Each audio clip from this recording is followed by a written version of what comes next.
नमस्ते दोस्तों, आप देख रहे हैं ट्रेडिफाई, जहां हम हर बड़े आईपीओ और बिजनेस स्टोरी को सिंपल और एंगेजिंग तरीके से आप तक पहुंचाते हैं। आज की कहानी है एक ऐसे फाइनेंशियल जायंट की जो अब शेयर मार्केट में कदम रखने जा रहा है, टाटा कैपिटल आईपीओ।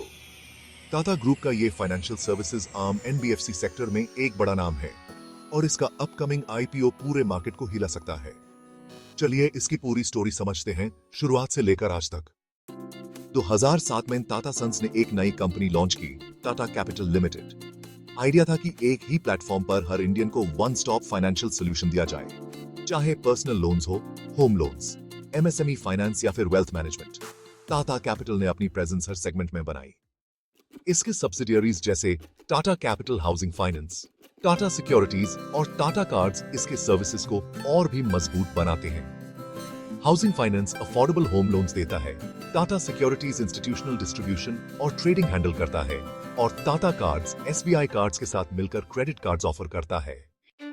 आज टाटा कैपिटल के पास 176,000 करोड़ से ज्यादा के एसेट्स हैं और 157,000 करोड़ से ज्यादा के लोन्स आउटस्टैंडिंग हैं। ये एक सच्चा एनबीएफसी जायंट बन चुका है। और अब आता है सबसे exciting chapter, IPO. Tata capital ने डीआरएचपी फाइल किया है एक 15,511 करोड़ के पब्लिक इश्यू के लिए। आईपीओ खुलेगा 6 अक्टूबर 2025 को और क्लोज होगा 8 अक्टूबर 2025 को। प्राइस बैंड है 310 से 326 रुपए पर शेयर।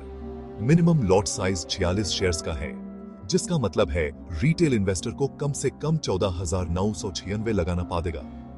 मैक्सिमम 13 लॉट्स तक अप्लाई किया जा सकता है, लगभग 1,95,000 तक। इस आईपीओ में फ्रेश इश्यू के साथ साथ टाटा सन्स अपना कुछ स्टेक डाइल्यूट करेगा। फेस वैल्यू 10 रुपए पर शेयर है और लिस्टिंग डेट फिक्स है 13 अक्टूबर 2025। दिवाली से पहले एक बड़ी एनबीएफसी की लिस्टिंग होने जा रही है। ये आईपीओ 2 रीजन से इंपॉर्टेंट है। पहला, टाटा ग्रुप की एक और कंपनी स्टॉक मार्केट में लिस्टेड होगी। Already Titan, Tata Motors, TCS जैसे जायंट्स लिस्टेड हैं और टाटा कैपिटल एनबीएफसी स्पेस में एक सॉलिड नाम है। दूसरा, एनबीएफसी सेक्टर खुद 15 से 17% सीएजीआर से ग्रो कर रहा है, खासकर रिटेल और एमएसएमई सेगमेंट में। जब बैंक्स होलसेल लेंडिंग पर फोकस कर रहे हैं, एनबीएफसीज ग्राउंड लेवल पर क्रेडिट डिलीवर कर रहे हैं। टाटा कैपिटल इस वेव का फायदा उठाने के लिए परफेक्टली पोजीशनड है। आईपीओ से जो फंड आएगा उसे कंपनी 3 मेजर चीजों में लगाएगी: अपना लेंडिंग पोर्टफोलियो एक्सपैंड करना, कैपिटल एडिक्वेसी इंप्रूव करना, ताकि रेगुलेटरी नॉर्म्स मीट होते रहें और ग्रोथ सस्टेनेबल हो, और स्ट्रेटेजिक इन्वेस्टमेंट्स और डिजिटल ट्रांसफॉर्मेशन में इन्वेस्ट करके ऑपरेशन स्केल करना और सर्विस ऑफरिंग्स एनहांस करना। मतलब पैसा सीधा बिजनेस ग्रोथ और कस्टमर्स को सर्व करने में लगने वाला है। बिश्की, चलिए अब नंबर्स पर नजर डालते हैं। फाइनेंशियल ईयर 24 में टाटा कैपिटल का रेवेन्यू फ्रॉम ऑपरेशंस 18,174 करोड़ था, जो पिछले साल के 13,628 करोड़ से बहुत ज्यादा है। प्रॉफिट आफ्टर टैक्स भी 3,327 करोड़ तक पहुंच गया है, पिछले साल था 2,946 करोड़।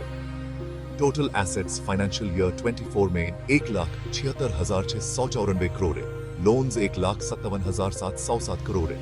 क्लियरली एक हेल्थी ग्रोथ स्टोरी है, यानी कंपनी की फाइनेंशियल परफॉर्मेंस स्टेडली इंप्रूव कर रही है। इन्वेस्टर के लिए सबसे जरूरी होता है स्ट्रेंथ्स और रिस्क्स समझना। स्ट्रेंथ्स देखें तो रिटेल क्रेडिट और एनबीएफसी सेक्टर दोनों डबल डिजिट ग्रोथ पर हैं। टाटा कैपिटल का wide product range retail, SME, corporate सब कवर करता है। गवर्नमेंट स्कीम्स जैसे उद्यम असिस्ट और पीएम विश्वकर्मा से एमएसएमई लेंडिंग में एडवांटेज मिल सकता है। और सबसे बड़ा फैक्टर है टाटा ब्रांड का ट्रस्ट।